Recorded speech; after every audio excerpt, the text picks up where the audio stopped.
सामान्य नॉलेज की इस क्लास में आपका स्वागत है। आज सीआरएम की सेकंड क्लास है और आज की क्लास में हम थियरी के साथ कुछ उसके क्वेश्चंस भी सॉल्व करेंगे ताकि आपको चीज़ें अच्छे से समझ में आए। तो चलिए फिर क्लास स्टार्ट करते हैं। आप लोगों को बैकग्राउंड में कुछ नॉइज़ सुनाई दे रही होगी। असल में पास में कुछ काम चल रहा है, लेकिन अब मैं उनसे जाकर कुछ कह तो नहीं सकती, लेकिन हाँ, आप लोगों से रिक्वेस्ट ज़रूर कर सकती हूँ कि आप लोग बैकग्राउंड नॉइज़ पे ध्यान नहीं दें और क्लास पर फोकस करें। चलिए क्लास स्टार्ट करते हैं। तो चलिए देखिए, रिलेशनशिप मैनेजमेंट थियरीज़। ये थियरीज़ किस पर हैं, तो किस पे बेस्ड हैं? तो दैट मीन्स रिलेशनशिप मैनेजमेंट किसी भी कस्टमर और सेलर हो गया, वेंडर हो गया, जो भी बिजनेस है, जो भी कस्टमर को सर्विस प्रोवाइड करते हैं, उनके बीच में किस टाइप का रिलेशनशिप होना चाहिए, उसकी मैनेजमेंट कैसे होनी चाहिए, सब क्या है। ये जो नॉर्डिक स्कूल, जितने भी स्कूल्स हैं, उन्होंने अपनी अपनी कुछ थियरीज़ दी हैं, तो आज हम उनके विषय में पढ़ने जा रहे हैं। तो चलिए स्टार्ट करते हैं। फर्स्ट है theory by Nordic school. Nordic school ने भी कुछ थियरी दी है किस पे, रिलेशनशिप मैनेजमेंट पर। और theory by Anglo Australian school, theory by North American school, theory by Asian school. तो इसमें क्वेश्चन कुछ ऐसा बन सकता है कि relationship management theories given by which school. तो किसी एक का नाम रहेगा, या फिर ऐसा हो सकता है कि तीन स्कूल का मतलब कि जो तीन स्कूल का नाम हो, एक का नाम हो, और उसमें से कोई एक ऐसा हो जो मतलब कि इससे मैच ना करता हो, जिसमें आपको चारों स्कूल के नाम याद रखने हैं। एक नॉर्डिक स्कूल है, एक एंग्लो ऑस्ट्रेलियन स्कूल है, एक नॉर्थ अमेरिकन स्कूल है और एक एशियन स्कूल है। तो ये चार नाम आपको याद रखने हैं। तो रिलेशनशिप मैनेजमेंट थियरी में फर्स्ट है थियरी बाय नॉर्डिक स्कूल। तो देखिए, Nordic school based out of the Scandinavian region emphasis on seller customer relationship. तो जो नॉर्डिक स्कूल की जो थियरी है किस पे बेस्ड है, तो सेलर कस्टमर रिलेशनशिप पे बेस्ड है। देखिए, यहाँ पर मैंने हाईलाइट किया है, आप इसको ध्यान में रखिएगा कि जो नॉर्डिक स्कूल की जो थियरी है किस पे बेस्ड है, तो कस्टमर और सेलर की जो रिलेशनशिप है उस पर बेस्ड है। और इससे एक और पूछ सकते हैं ये इस वाले क्वेश्चन से कि it look at the triplet of relationship in marketing. तो मार्केटिंग में जो क्या कहते हैं रिलेशनशिप हो कैसा है, तो ट्रिपलेट टाइप का है। तो ट्रिपलेट में कौन कौन सी चीज़ें आ जाएंगी, तो आपका फर्स्ट आ जाएगा इंटरेक्शन, सेकंड है डायलॉग और थर्ड है वैल्यू। तो चलिए इनको देखते हैं ये चीज़ें क्या हैं। तो इंटरेक्शन मतलब कि मिलना जुलना टाइप से है ना। तो as customer and suppliers communicate with each other. Obviously बात है, किसी भी इंटरेक्शन को कहना चाहिए कि वो सक्सेसफुल कब होता है, जब दोनों के बीच में क्या होता है, कम्युनिकेशन होता है। They provide a service to one another, customer provide a requirement and supplier fulfil it. कि देखिए, जब कस्टमर किसी भी शॉप पर जाता है तो वहाँ पर जो भी सेलर है उससे इंटरेक्ट करता है वाया कम्युनिकेशन। तो यहाँ पर क्या है कि कस्टमर अपनी रिक्वायरमेंट बताता है कि उसे किस चीज़ की नीड है, किस चीज़ की क्या कहते हैं डिमांड है, और जो सेलर है वो कस्टमर की रिक्वायरमेंट के अकॉर्डिंग उनको सर्विस प्रोवाइड करता है। तो इस टाइप के जो इंटरेक्शन हो मतलब कि इस टाइप का जो कम्युनिकेशन होता है उसे इंटरेक्शन कहते हैं। सेकेंड है डायलॉग। डायलॉग मतलब कि संवाद। तो bilateral communication is necessary for the survival and development of the relationship. किसी भी रिलेशनशिप के लिए bilateral communication is very important thing. चलिए डायलॉग को मैं आपको एक एग्जांपल के साथ समझाती हूँ कि भाई क्या है, लॉकडाउन लगा था, तो लॉकडाउन पे बीच में ऐसा हुआ था कि सिर्फ 2 घंटे के लिए शॉप खुलती थी। तो वहाँ पर क्या है, जो कस्टमर्स थे उस शॉप के बहुत बहुत ज़्यादा भीड़ लगती थी उसका शॉप पर। तो अब क्या होता था कि जो उस शॉप के वैल्यूएबल कस्टमर हैं, मतलब कि जो बहुत ज़्यादा पैसे का सामान लेने आए हैं, वो लोग पहले उस पर फोकस करते थे, और जो बाय एट रैंडम कोई भी पहुंच गया सामान लेने उस पर ध्यान नहीं देते थे। तो ये क्या हो गया, वन वे कम्युनिकेशन की। हम तो आवाज़ दे रहे हैं कि भाई ये सामान देना, वो सामान देना, लेकिन कोई आपको रिस्पॉन्स करने वाला नहीं, कोई आपको सर्विस देने वाला नहीं। तो ये क्या कहलाता है, वन वे कम्युनिकेशन। अब जब सब कुछ नॉर्मल हो जाएगा तो भी क्या कस्टमर उस शॉप पर जाएगा क्या? नहीं।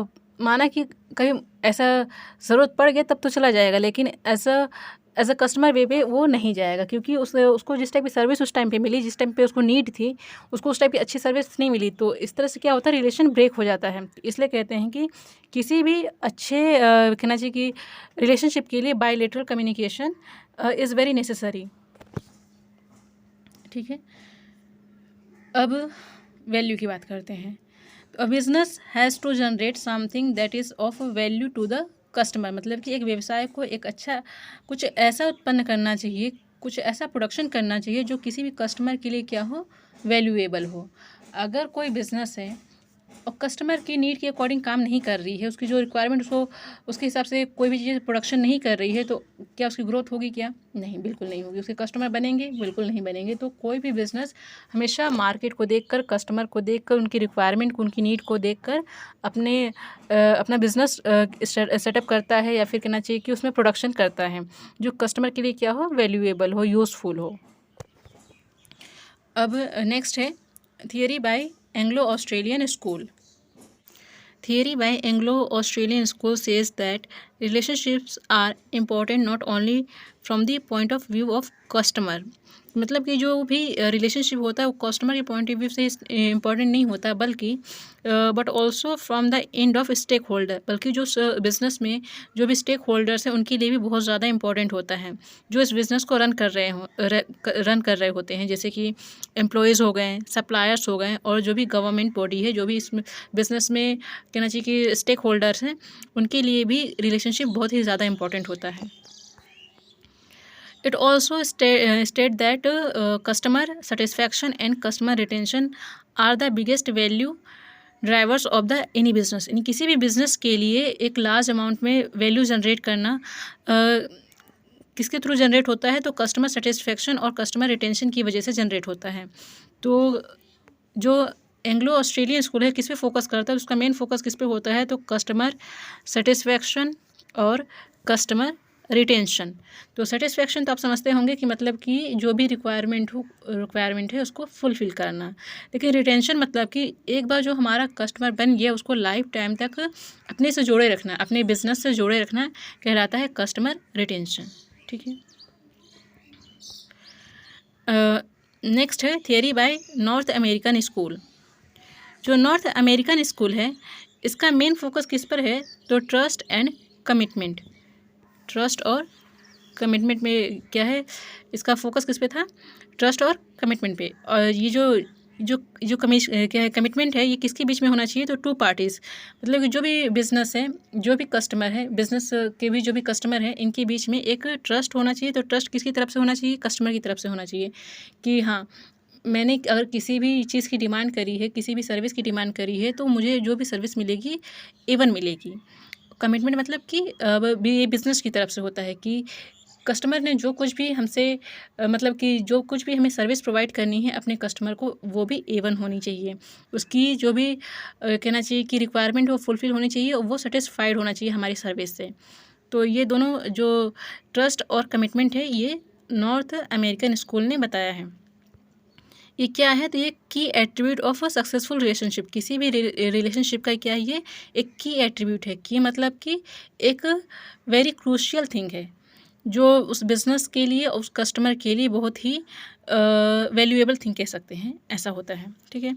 तो की attribute of successful relationship, trust and commitment.